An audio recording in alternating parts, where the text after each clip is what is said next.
नमस्कार मित्रों, हम यहाँ स्ट्रॉन्ग हाउस उत्सव के लिए एकत्रित हुए हैं और इस साल के लिए हमने अपना विजेता चुन लिया है। स्वागत कीजिए उस कॉन्ट्रैक्टर मित्र का जिसने हम सभी का सर घर से ऊंचा कर दिया है।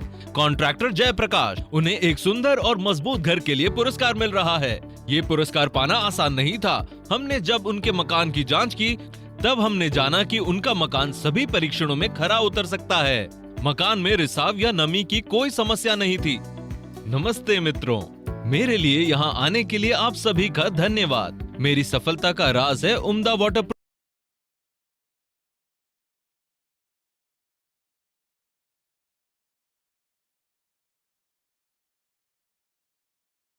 प्रूफिंग। हमारा मकान चाहे जितना सुंदर हो, उसकी वाटर प्रूफिंग ना होने की स्थिति में मकान को रिसाव मुक्त और मजबूत नहीं रखा जा सकता। इसलिए मेरे कॉन्ट्रैक्टर मित्रों, मैं आपको पेंटिंग से पहले वाटर प्रूफिंग करने की सलाह दूंगा। आइए देखें कि इस सत्र में हम क्या सीखने जा रहे हैं। नंबर 1, वाटर प्रूफिंग ना होने के कारण होने वाली समस्याएं। नंबर 2, उन स्थानों की पहचान करना जहां वाटर प्रूफिंग होनी चाहिए। नंबर 3, रिसाव के कारण। जय मेरे भाई, मेरे दोस्त, बधाई हो। वाटर प्रूफिंग के बारे में तुम्हारे भाषण में मुझे सचमुच मजा आया।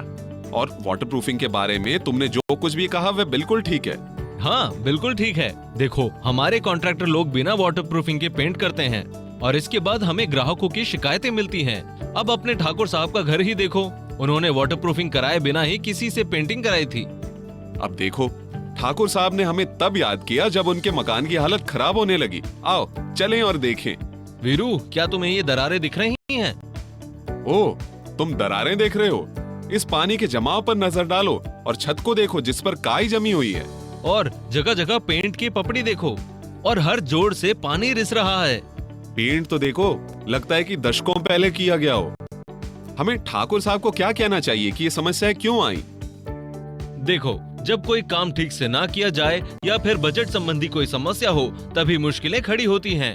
ओह, इसका मतलब यह है कि पेंटिंग कॉन्ट्रैक्टर की गलती है।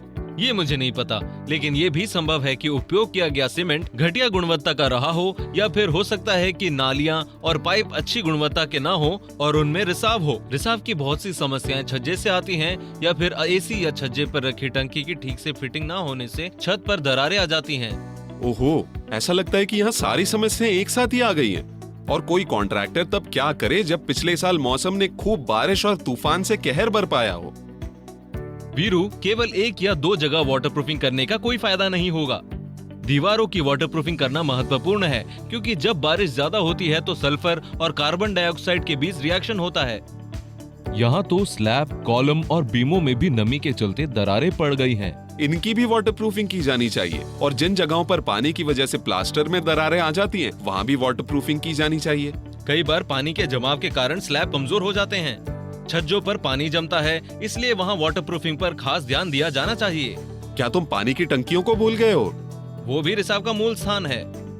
ज्यादातर समस्याएं पानी वाली जगहों पर होती हैं, जैसे बाथरूम, रसोई और बाहरी दीवारें। क्या तुमने ठाकुर साहब के मकान की नीचे की दीवारें नहीं देखी जो बहुत गीली हैं?